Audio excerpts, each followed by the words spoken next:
Bonjour à tous, merci de la confiance. Vous savez, la première chaîne YouTube à travers les mondes télé, Tchango. Dans un essai mingi, à Nabino, entretien et à l'élo, to yambi pour Nabino. Partin n'a pas perdu les élections, il a gagné les élections.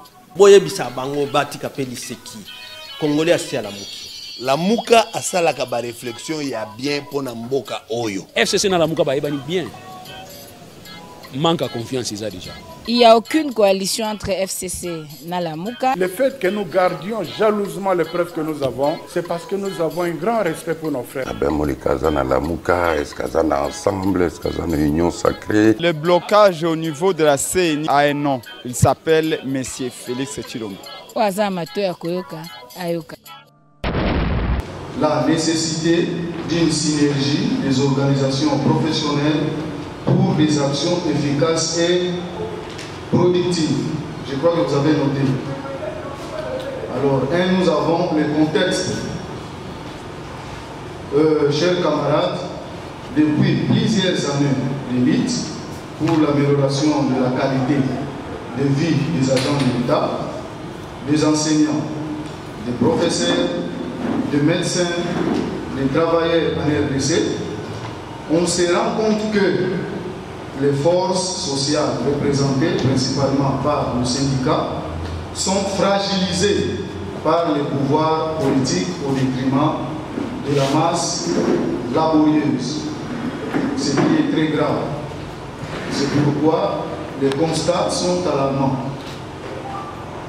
Le gouvernement entretient plus un dialogue social crédible avec les organisations syndicales. Il s'agit des protocoles d'accord qu'ils ne respectent pas. Ils désignent des organisations professionnelles avec lesquelles ils discutent immixtion. Ils créent des structures syndicales pour affaiblir celles qu'ils considèrent d'extrémistes. Les dialogues sociaux et entretien perdent sa valeur essentielle. Parce que quand vous faites le choix des syndicats qui élargissent les rangs de l'employeur, en ce moment-là, ça perd l'essence. Parce que dans les missions du syndicat, il y a une mission relative à la revendication et à la protection de l'outil du travail. Mais maintenant, ce que nous constatons auprès de plusieurs syndicats et syndicalistes, il n'y a plus de l'humanisme. Donc nous faisons pour le moment le syndicalisme d'affaires à la place du syndicalisme du changement ou pour le changement. Alors les affiliés et les bénéficiaires des actions menées par le syndicat n'assurent pas le suivi. C'est comme ce que vient de dire les camarades Jean Bosco. Quand ils aillent dans des assises pour aller défendre ce qui se trouve dans le cahier des charges, vous verrez que ça sera du méli-mélo, le vrai contexte ne sera pas débattu. Et puis, quand ils vont revenir, au lieu qu'ils puissent rendre compte d'organiser des assemblées générales pour pouvoir expliquer ce qui est le protocole d'accord, cela ne sera pas fait. Il n'y a pas des assemblées générales et il n'y en aura pas aussi. Alors, c'est pourquoi les bénéficiaires sont censés de poser la question sur ce qui est tout ce que nous appelons par la clé de répartition dans les revendications. Combien de pourcents pour que tout soit très bien défini.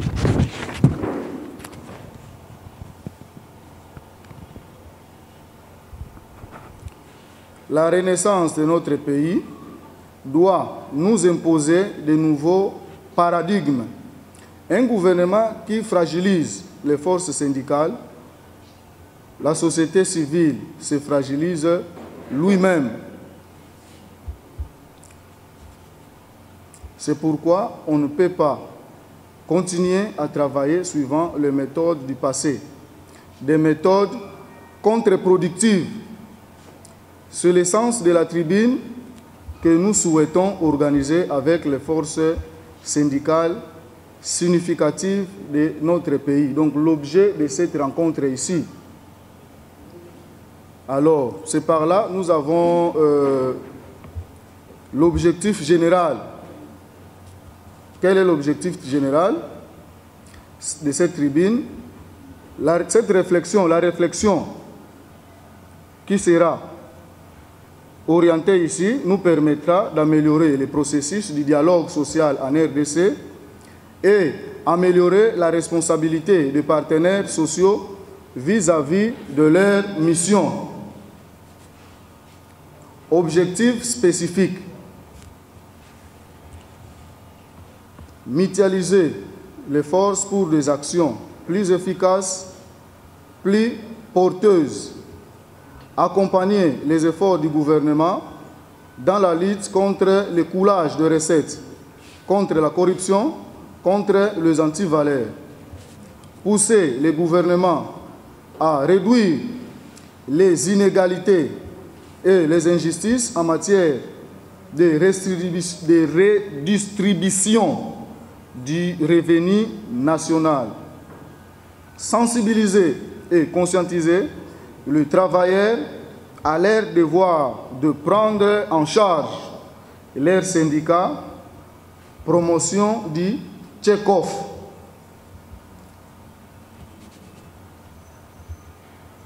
Décourager les pratiques de corruption au niveau des leaders syndicaux, mettre en place des mécanismes de suivi des politiques publiques qui rentrent dans le PAG. Alors, nous aurons comme le résultat, la tenue de cette tribune permettra d'améliorer les dialogues sociaux dans le respect du principe des obligations réciproques, le respect des engagements et le respect des accords.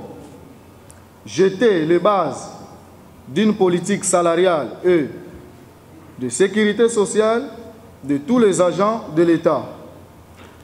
Renforcer l'indépendance de l'organisation syndicale par l'instauration du check-off.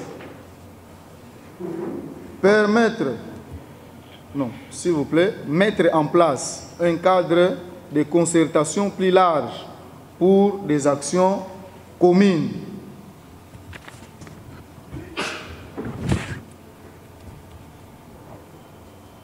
Merci beaucoup, chers amis. Je crois que nous avons essayé de balayer ce qui est notre terme de référence.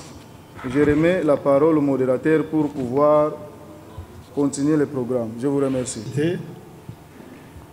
Je suis vraiment heureux de me retrouver devant cette communauté des travailleurs, cette communauté de ceux qui luttent pour la justice sociale, la justice distributive dans notre pays. Et je dois vous assurer que lorsque nous avons fait ce travail sur la réduction des trains de vie de l'État, avec les propositions de l'ONEM, notre pensée était dirigée vraiment vers vous. D'ailleurs, vous allez voir dans les propositions que nous avons faites et qui peuvent entrer dans une politique sociale qui se respecte dans un pays comme le nôtre, qui a beaucoup de ressources, qui malheureusement sont gaspillées, mal réparties. Nous avons beaucoup, vous entendez parfois souvent l'ODEP déplorer ce que nous appelons l'irrationalité des dépenses publiques. Et donc vous verrez que dans nos propositions, nous sommes beaucoup apaisantis sur l'exception qui constitue le secteur de l'éducation dans son ensemble et le secteur de la santé. Je vois qu'ils sont aussi en priorité ici. Et donc vous verrez que nous avons vraiment pensé à vous lorsque nous avons fait ce travail. La première chose pour en venir à au résumé de notre étude, c'est que nous nous sommes d'abord mis dans le contexte national. Quel est le contexte national aujourd'hui? Aujourd'hui, nous sommes dans le contexte d'un pays avec une économie primaire extravertie. Qu'est-ce que je veux dire par là? C'est-à-dire, vous savez qu'aujourd'hui, chez nous, les produits miniers, par exemple, sont, pour le Congo, de manière irrémédiable, la base de son économie, la source de financement et d'approvisionnement du pays en matières premières bien des premières nécessités d'équipement, la garantie de l'endettement extérieur et du service de la dette, et la source la plus importante des recettes publiques. Vous comprenez que dans ces conditions-là, le moindre incident, la moindre variation des prix, des cours de matières premières met notre pays dans des difficultés énormes. Parce que les recettes vont augmenter ou diminuer en fonction de cette dépendance du pays à l'extérieur. Et donc, une des premières choses pour nous, c'est de faire en sorte que, au niveau de la vision même politique, au niveau de la vision politique, que l'on puisse tourner le dos à ce que nous avons appelé à l'ODEP 150 années de domination extérieure, des modèles de développement global qui est tourné totalement vers l'extérieur. J'ai dit 150 ans, pourquoi? Nous sommes partis d'abord de Léopold II. Léopold II, qui était le propriétaire du Congo, et c'est lui qui a commencé cette domination qui continue jusqu'à aujourd'hui. Et tout était tourné vers... Vous avez entendu parler du sang sur les lianes. Mais c'était quoi? On a coupé les mains à des Congolais parce qu'on voulait les punir, parce qu'ils ne travaillaient pas assez pour pouvoir produire les caoutchoucs et permettre donc à Léopold II d'exporter cette denrée très rentable vers son pays, la Belgique, et vers les pays occidentaux.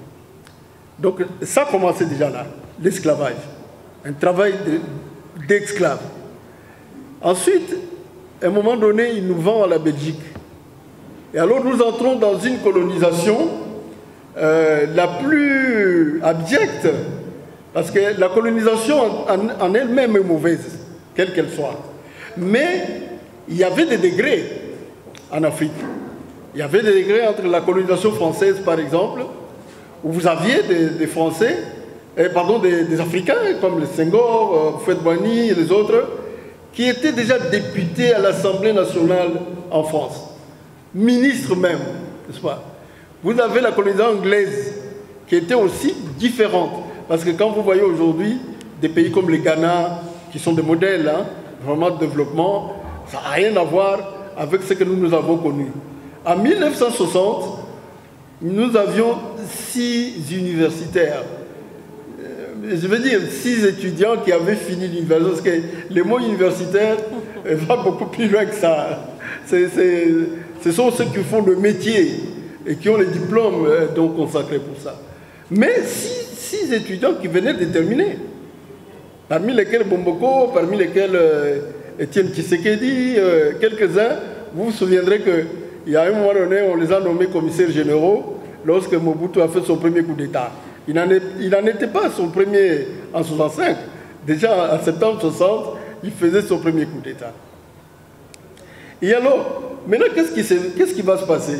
C'est que la Belgique nous transfère... Pardon, la Belgique, après, en 1960, la Belgique instaure ce qu'on peut appeler le néocolonialisme.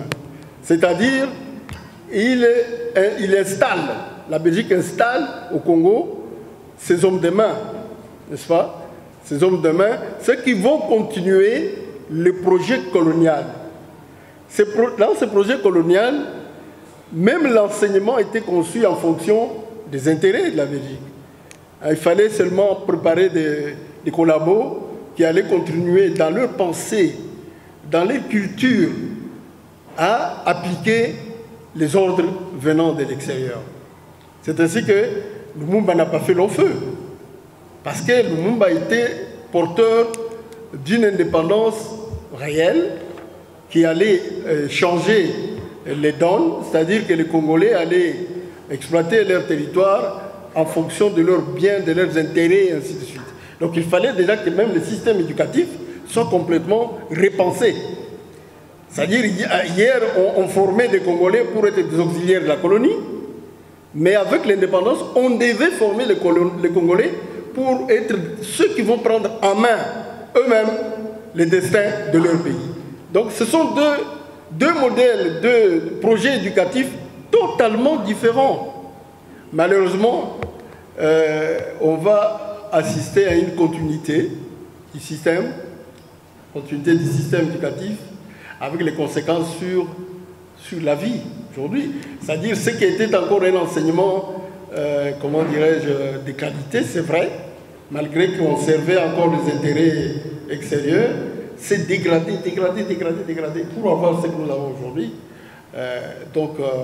Et à partir de ce moment-là, comment voulez-vous que ce que nous avons aujourd'hui puisse vraiment prendre en main le destin du pays? Donc, à tout point de vue, cette domination, depuis Léopold II jusqu'à Félix Tshisekedi, n'a fait que continuer. Et c'est la raison pour laquelle nous disons, pour aller dans des politiques publiques différentes, dont d'autres politiques publiques pour l'éducation, une autre politique salariale, etc.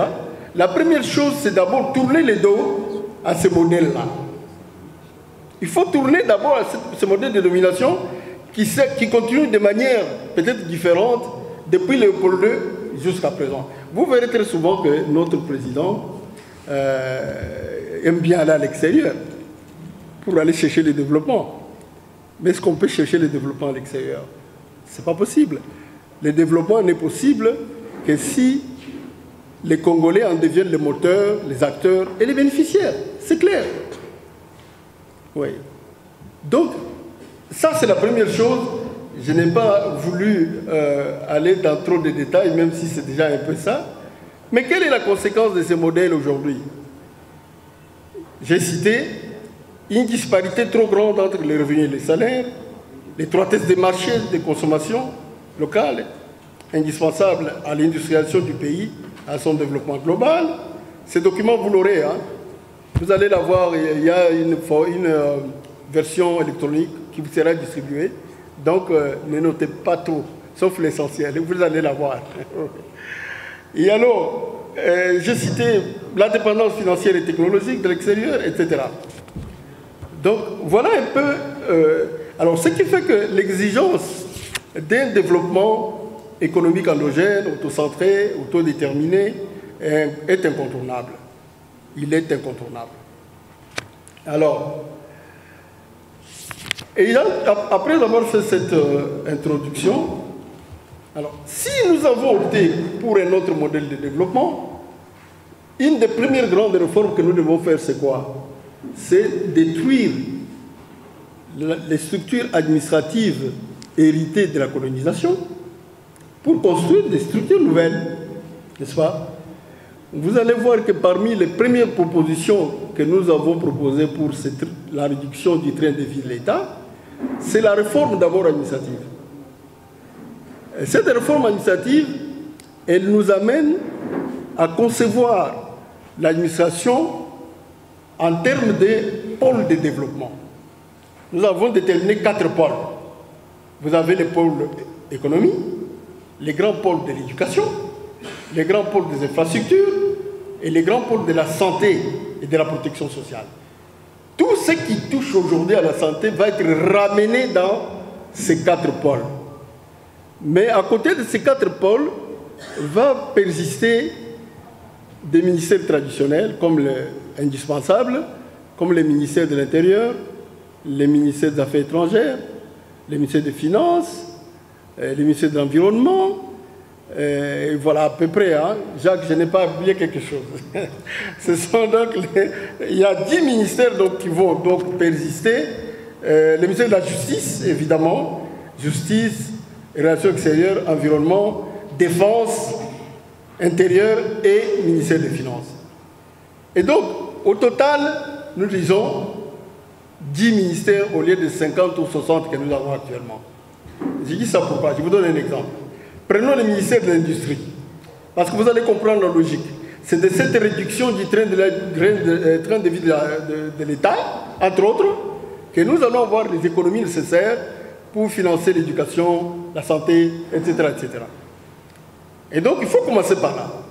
10 ministères au lieu de 50.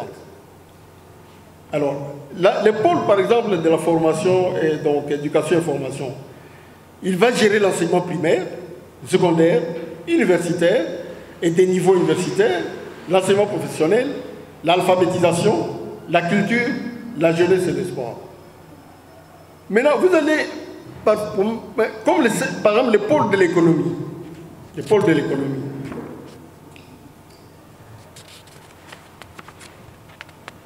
Les pôles de l'économie, par exemple, va donc promouvoir la promotion des entreprises dans le secteur rural, dans le secteur artisanal et semi-industriel, dans le secteur commercial, le crédit et le secteur bancaire, l'industrie, l'énergie, etc. Maintenant, pourquoi nous disons ça? Prenons l'industrie. Pour quelles raisons l'industrie ou le commerce devrait être aujourd'hui un ministère à part? Vous savez que dans notre pays, nous sommes un pays où même un verre, le verre, hein, avec lequel on boit là, n'est pas fabriqué au Congo. On n'est pas capable de fabriquer les serrures ici.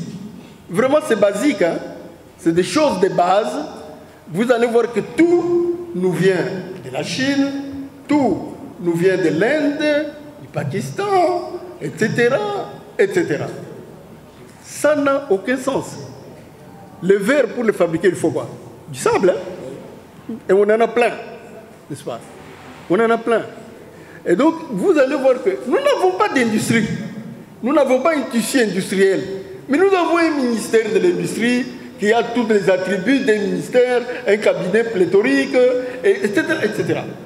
Vous allez voir les commerces, par exemple. Dans les commerces, nous commercialisons quoi? À part les minéraux. Est-ce que pour ça, il faut vraiment un gigantesque ministère du commerce? Donc, ce qui fait que dans notre réforme que nous proposons là, pour réduire un peu tout ça, supprimer tout ça, nous allons mettre tout cela dans le pôle économique. C'est-à-dire que les 4 agences là vont être, les 4 pôles vont être gérés par des grandes agences. Ça n'aura même pas l'appellation du ministère. Des grandes agences, n'est-ce pas? Évidemment, ce sont des gens qui seront des super ministres, c'est vrai. Mais nous allons les mettre, nous allons réduire ça à cela. Maintenant, petit à petit que nous industrialisons notre pays. Oui, dans 5 ans, dans 10 ans, si nous arrivons vraiment à industrialiser notre pays, un ministère peut surgir, n'est-ce pas? Quitter le statut d'une division ou d'une direction pour devenir un ministère. Vous savez combien de ministères il y a en France? Au total, il y en a 23. 17 ministères, donc comme on peut les trouver ailleurs, 6 ministres délégués et quelques secrétaires d'État. Mais la France a un produit intérieur brut de 2300 milliards d'euros. Vous m'écoutez, hein? 2300 milliards d'euros. Vous savez quel est le niveau de notre PIB? 63 milliards. Alors, tu vois, entre 63 milliards et 2000 milliards.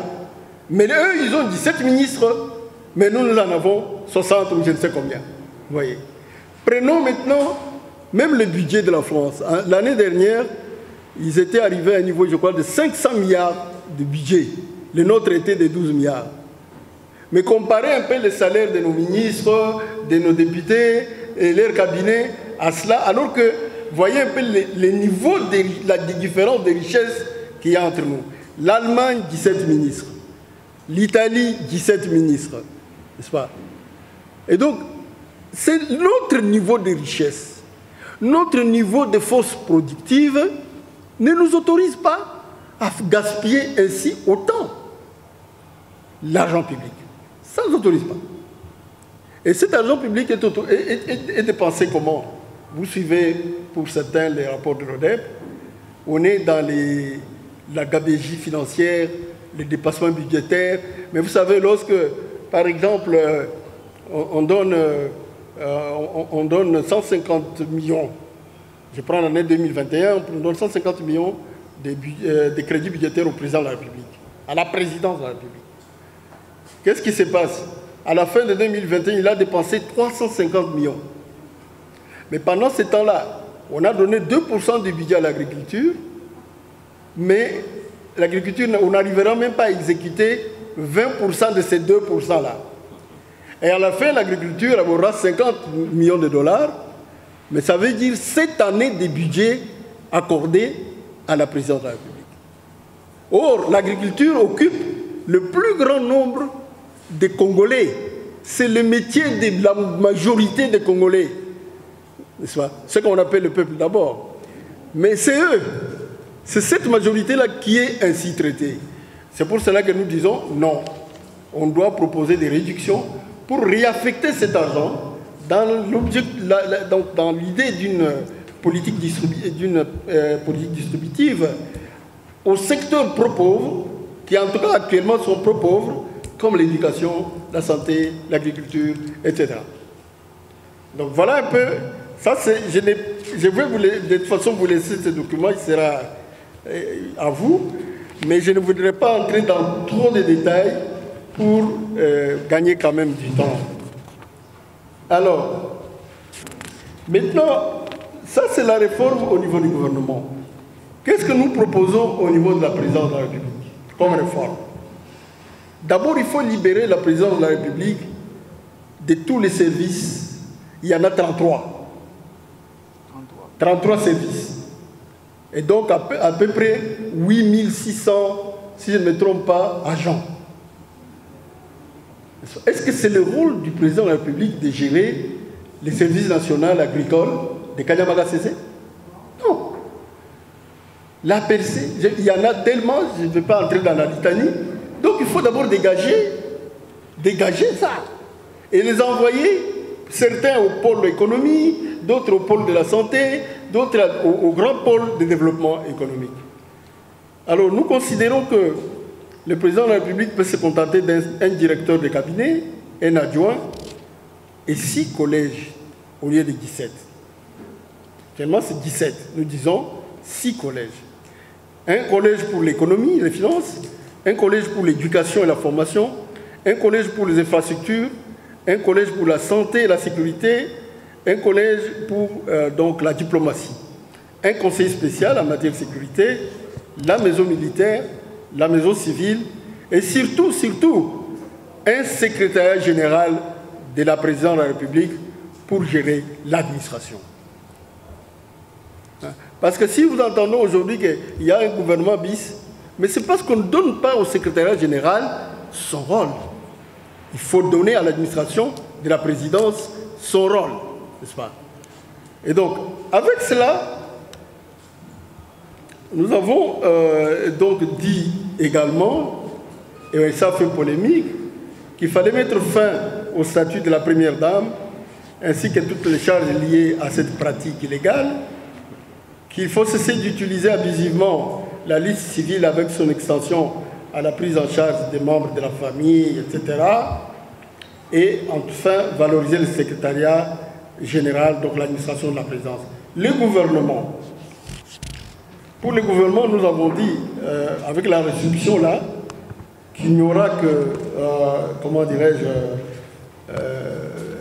il n'y aura que 10 ministères, notamment, et chaque ministère avec un secrétaire général très très fort. Le cabinet du Premier ministre ne devra prendre en compte que 10 conseillers devant servir d'interface au ministère, un secrétaire général très très fort du gouvernement, un cabinet composé d'un directeur de cabinet juste, et puis un conseiller spécial pouvant, en cas de besoin, faire l'intérim du directeur de cabinet, et maximum de 5 personnes. Ça, c'est pour les ministères. Les rôles des secrétariats généraux aussi doivent être pris en compte. Autre domaine de la réduction du train de vie de l'État, c'est le Parlement. Le Parlement. Mais je vais vous présenter la situation, par exemple, dans un pays comme la Chine. En Chine, les parlementaires n'ont pas de salaire. Mais ils viennent d'où?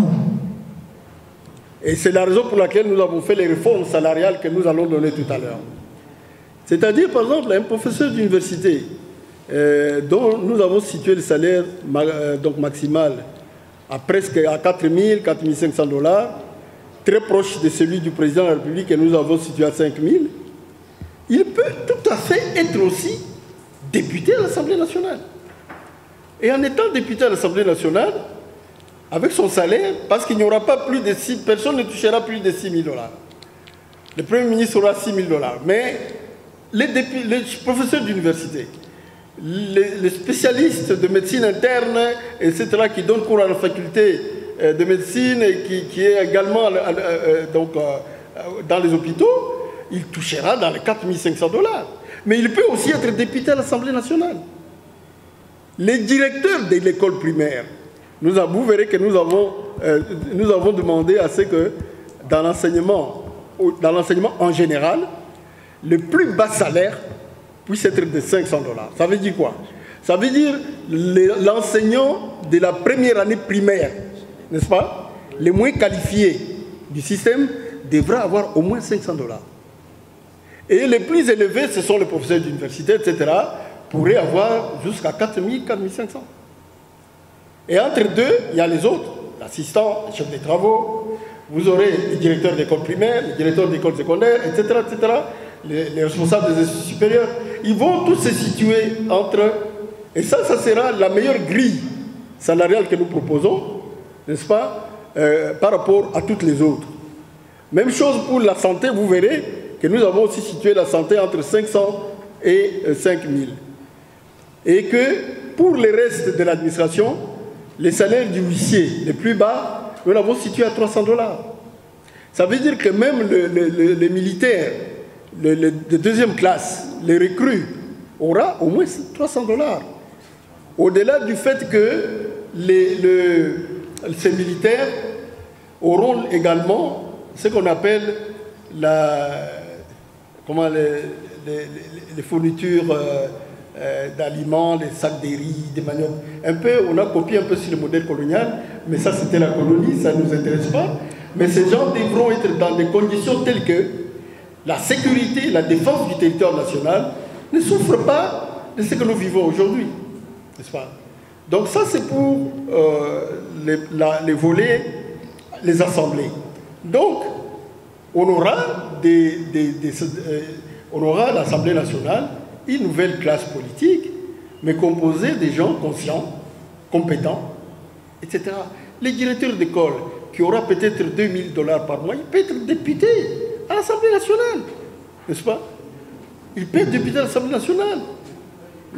Un bon chef d'entreprise, là, etc., privé, peut être donc à l'Assemblée. Aujourd'hui, l'Assemblée nationale, les gens vont chercher du travail. Les gens qui ne sont pas capables de créer quoi que ce soit vont chercher du travail et on leur donne 21 000 $ par mois. Ça n'a aucun sens. Quand le président français ne touche que 8 000 €. Le salaire de M. Macron est de 8 000 €. Donc à peu près 8 000 $ par mois. Ouais. Donc ça c'est un. L'autre aspect de la réduction du train de vie de l'État, c'est la diplomatie. Vous savez, avoir des ambassades partout qui ne font rien, ça n'a aucun sens. Ça n'a aucun sens. Quel devrait être le rôle de la diplomatie pour nous? Les Occidentaux viennent pour nous espionner. Ils viennent ici pour nous espionner, connaître tout ce qui est, etc., pour nous fragiliser. Et nous, qu'est-ce que nous devons faire? Nos diplomates devraient être en fait des centres de récolte d'informations, n'est-ce pas? Allez, j'allais dire des centres d'espionnage industriels. La Chine l'a fait. La technologie que nous pouvons acheter très chère avec des brevets chers, nous pouvons nous aussi aller la voler et la ramener chez nous. Et donc ce qui fait que nous considérons qu'au lieu de continuer à dépenser beaucoup d'argent comme cela, alors il faut économiser là-dessus et réduire les représentations diplomatiques par région. Par exemple, l'Union européenne, une seule ambassade à Bruxelles, c'est tout. Peut-être quelques consulats, parce qu'ils ne font rien. Mais en fait, ça sera un centre d'information, d'études, de recherche, connecté sur l'IRES à l'université de Kinshasa, connecté sur la faculté d'agronomie, connecté sur à Kinshasa comme à Lubumbashi et à Kisangani, etc. Et donc, en ce moment-là, nos ambassades auront un sens. L'argent que nous dépensons pour eux aura un sens, peut se justifier. Actuellement, ce n'est pas le cas.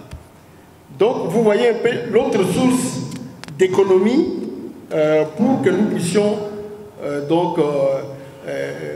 avoir plus de moyens, comme nous allons le voir tout à l'heure, pour les secteurs proprement. Alors, les entreprises publiques. Vous voyez que la plupart de nos entreprises publiques sont subventionnées. La SNEL, l'Exonatra, la Régie des eaux, etc. Ils sont subventionnés. Donc c'est des dépenses de plus pour les caisses de l'État. Ces entreprises devraient normalement être rentables. Rentables et donc ramener dans les caisses de l'État de l'argent qui va servir pour les dépenses publiques. Les meilleures dépenses publiques comme l'éducation et la santé.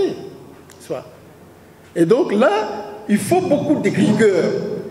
Des rigueurs vis-à-vis des dirigeants de ces entreprises. Donc, il faut les recruter aussi avec rigueur. Sur concours, n'est-ce pas? Prendre les meilleurs des Congolais. Et non pas prendre les petites sœurs, les cousines, les deuxièmes bureaux, etc., ou leurs maris, pour peupler les conseils d'administration des entreprises. À quel but? À quelle fin? N'est-ce pas? Oui. Mais les entreprises d'État seront toujours ces unités de production en faillite, et qui vont toujours coûter au trésor public. Donc augmenter les dépenses publiques, alors qu'on devait affecter d'une autre manière. Ça, c'est pour les entreprises publiques. Et alors pour les salaires, comme je vous ai dit tout à l'heure, pour nous avons dit le salaire le plus élevé dans l'administration, c'est 6 000. Mais je vous ai dit que Macron n'a que 8 000, n'est-ce pas? Mais chez nous, nous sommes un pays... Vous voyez le PIB de la France, 2 000 milliards, nous c'est 63. Ben chez nous, le salaire le plus élevé sera de 6 000 euros. Et il sera donné à qui? Au Premier ministre. Parce qu'il n'a pas la liste civile comme le président, que nous avons dit, lui pourra se contenter de 5 000 $. Mais je peux vous assurer, allez au Rwanda, au Burundi, ailleurs, vous verrez que cette grille est encore meilleure, d'ailleurs, n'est-ce pas, que ce qu'ils appliquent chez eux. Alors, en dehors de ça, nous avons dit que la liste civile du président de la République, qui était de 12 millions, doit être réduite à 2,5 millions, 2 400 000, pour faire une économie de 10 millions. Mais vous savez, une économie de 10 millions, combien d'enseignants du primaire touchant 500 $ peuvent toucher cela pendant une année? Vous comprenez? Donc cette réduction du train de vie de l'État doit permettre justement maintenant à booster le secteur pauvre. C'est ainsi que nous avons considéré que l'éducation et la santé étaient des secteurs spéciaux. Parce que l'éducation, c'est pour la formation de l'homme, la conscience des enfants, etc. C'est ces enfants-là, bien formés, bien éduqués, qui vont reprendre demain l'avenir du Congo. La santé, c'est la même chose, n'est-ce pas? Les enfants bien formés en médecine seront de bons médecins. Ils pourront, il ne faut pas qu'ils deviennent des assassins, parce qu'ils n'ont pas été bien formés pour toutes les raisons que nous connaissons. Parce que les gens ne sont pas bien payés, ils ne sont pas motivés, la recherche n'est pas financée comme il se doit, etc. Donc, priorité, l'éducation et la santé. L'éducation, vous savez, un pays comme Singapour, c'est grâce aux réformes dans le secteur de l'éducation. Le président qui a fondé ce pays a fait de l'enseignant la personne la plus spéciale du pays. Et en le faisant, il a permis au système éducatif de Singapour de donner les miracles actuels que nous avons là-bas. La santé, pareil. Mais nous n'avons pas oublié les autres. Parce que les moins payés dans l'administration, quand j'ai dit ça, c'est pour le personnel enseignant. Hein. Bon, mais les huissiers ou autres, bon, ils toucheront le même salaire que les autres. Hein. C'est-à-dire minimum 300 $, ainsi de suite. Voilà donc un peu, mes chers amis, je ne sais pas si j'ai été trop long, mais voilà les réformes que nous proposons pour que notre pays puisse économiser suffisamment de moyens en réduisant les trains de vie de l'État, en pratiquant une politique salariale fondée sur la justice distributive. Et donc, voilà un peu, j'ai dit et je vous remercie. S'agissant des politiques publiques productives, je crois que certaines informations et beaucoup, je vais dire, beaucoup d'informations nous échappent. Entre autres, s'il faut dire qu'il faudrait qu'il y ait réduction des trains de vie de nos institutions, entre autres, la liste civile des présidents de la République et les fonds alloués à l'institution, s'il faut le dire, de la première dame. On n'a jamais entendu parler de cela. Nous avons entendu parler de cela, mais je ne pense pas que certains membres de notre communauté savent qu'actuellement, la première dame est devenue toute une institution et qu'on pouvait aussi allouer des fonds afin que cette institution puisse fonctionner au moment où les créateurs des recettes peinent à pouvoir nouer les débuts du mois. Ça, ma petite préoccupation aussi, ou ma question s'adresse directement au professeur Florimond, tout en vous remerciant de votre présence dans cette salle. Il est très important que nous puissions avoir plusieurs informations, nous, membres de la société civile, afin de pouvoir vous accompagner. Parce que quand vous rendez public plusieurs de vos rapports, ça reste à un certain niveau. Et les niveaux plus bas, nous n'avons pas ces informations et vous verrez que vous allez vous battre seul parce que votre action est restée à un niveau très élevé et nous qui sommes un peu plus bas là, on n'a pas cette information et il n'y a pas moyen de pouvoir vous accompagner. C'est pourquoi je voudrais que la synergie ne se limite pas seulement entre donc au niveau de l'interprofession, mais que nous puissions aussi nous mettre ensemble les sociétés, comme les organisations de la société civile par rapport à toutes ces informations, afin de décourager certaines décisions qui peuvent se prendre à l'insu de la population. Étant donné que jusque-là, la loi sur les SMIC n'a jamais été évoquée au niveau de l'Assemblée nationale. Merci. Et je suis un habitué de cette salle qui jadis avait donné les premiers politiciens de ce pays, Adoula, Lumumba, Kassavou. Et vous comprendrez que nous devons puiser dans l'histoire. Et le professeur Florimond l'a fait tout à l'heure là, quand il a parlé comment les Français, les Anglais, dans leur politique d'assimilation, parce que les Noirs vivaient comme un blanc. Et mon prof Naïwel nous disait ça dans son cours, que pour comprendre le présent et projeter l'avenir, il faut toujours recourir aux sources. Donc c'est possible de refaire l'âme syndicale parce qu'on a les potentialités intellectuelles humaines. Et je reviens sur les intervenants. Le premier intervenant a parlé sur le dialogue social, que nous devons à principe consolider. Tel qu'il se déroule aujourd'hui, traverser seulement même à Brazzaville comme syndicaliste, dans un atelier, on va vous poser la question dans votre pays, comment s'organise le dialogue? C'est un dialogue biaisé, je dis bien, depuis 90 jusqu'à ce jour, ce sont des dialogues de façade. Ça ne s'organise pas comme ça, c'est la foire, c'est un faux tout.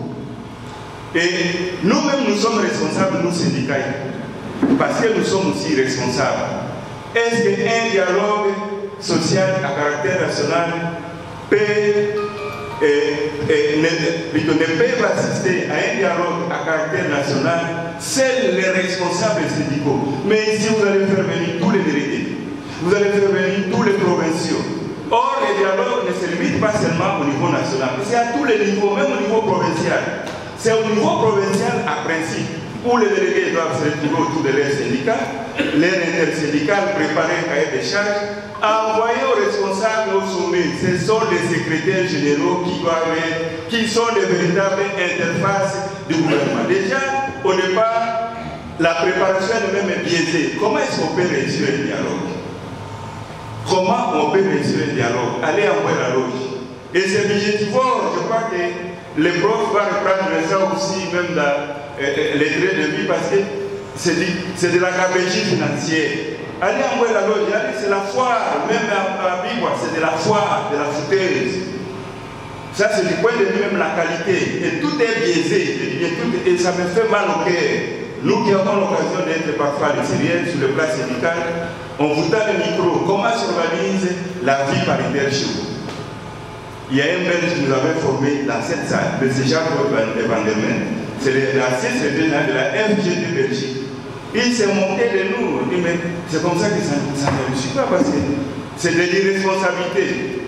D'abord de nous, parce que nous allons au dialogue, les gouvernements préparent le dialogue, et sans aucune préparation au préalable de la qualité de ceux qui doivent y prendre part à ces dialogues. Et ça, c'est ma contribution. Je voudrais,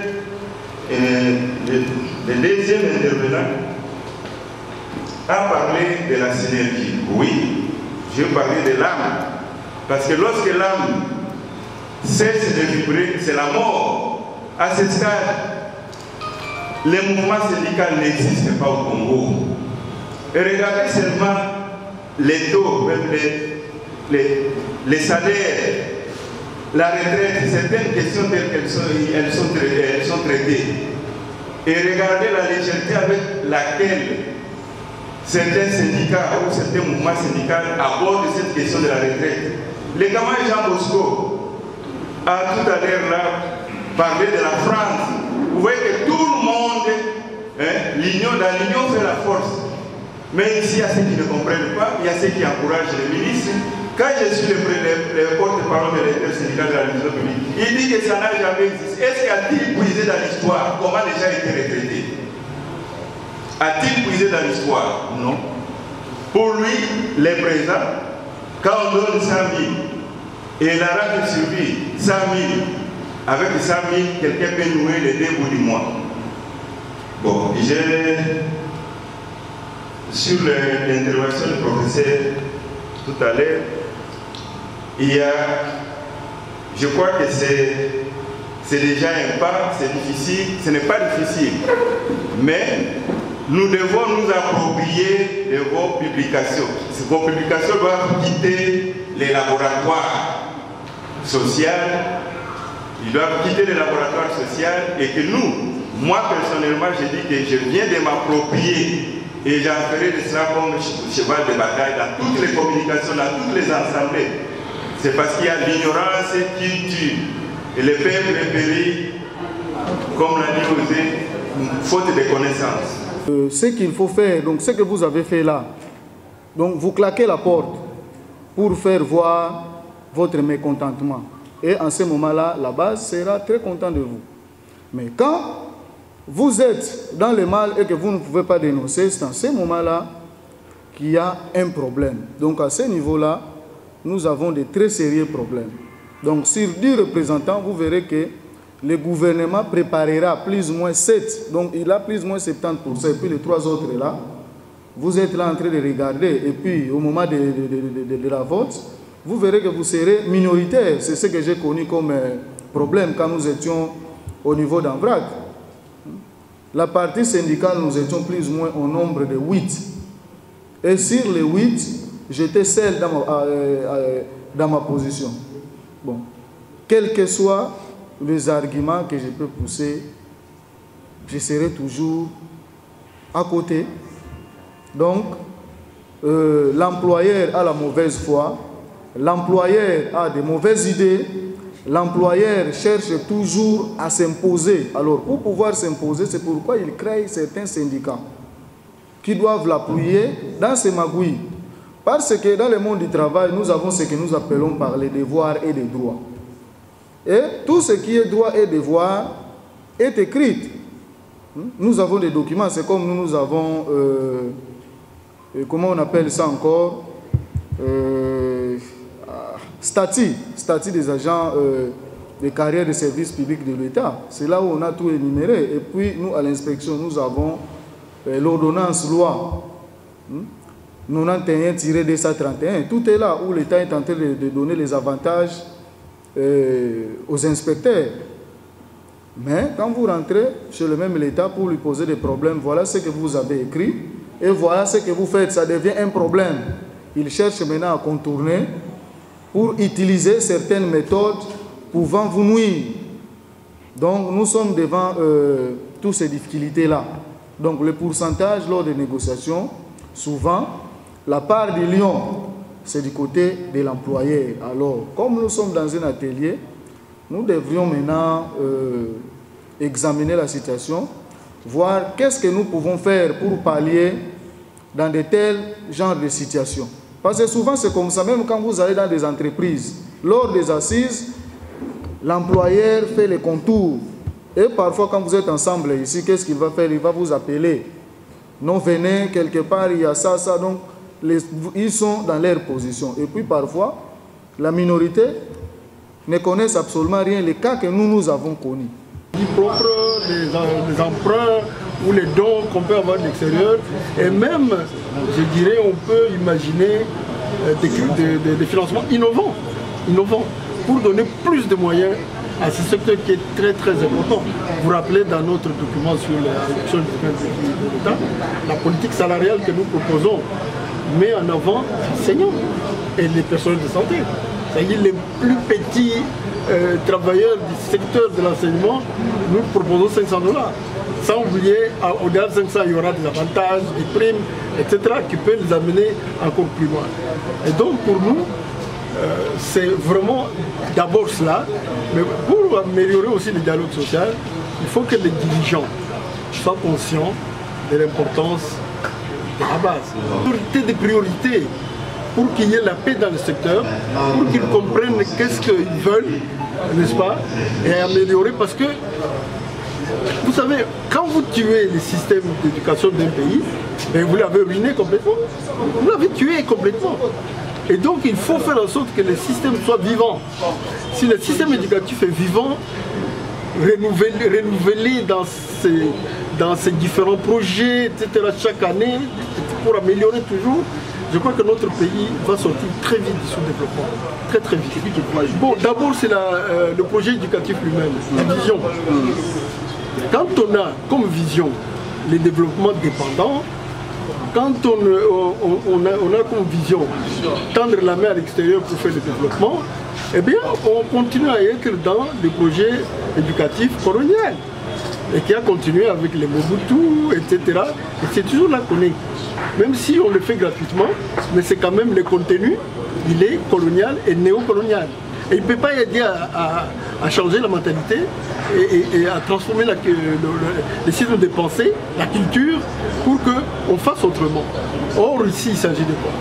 Ici, il s'agit de penser le développement avec la population comme moteur, acteur et bénéficiaire. C'est-à-dire un autre développement où les Congolais ne sont pas les supplétifs des Occidentaux, mais les Congolais sont responsables de leur propre développement eux-mêmes. Et c'est comme ça que les programmes d'enseignement, la vision qu'on a doit changer. Vous comprenez? Donc des cours comme par exemple un séminaire de lutte contre la corruption devraient être introduits de la maternelle jusqu'aux dernières années de l'université. Les cours d'économie de développement, par exemple, doivent être également introduits. Mais dans un système où on a compris qu'il faut tourner le dos à tout ce qui nous domine depuis 150 ans. J'ai dit 150 ans. Le système léopoldien, c'est lui dans lequel nous vivons encore jusqu'à aujourd'hui. Eh bien, il faut qu'on tourne le dos. Pour tourner le dos à ce système... Merci. Merci beaucoup. Aujourd'hui, nous avons organisé la tribune de réflexion sur les dialogues sociaux. Et comme vous avez pu le remarquer, le dialogue social repose sur des piliers.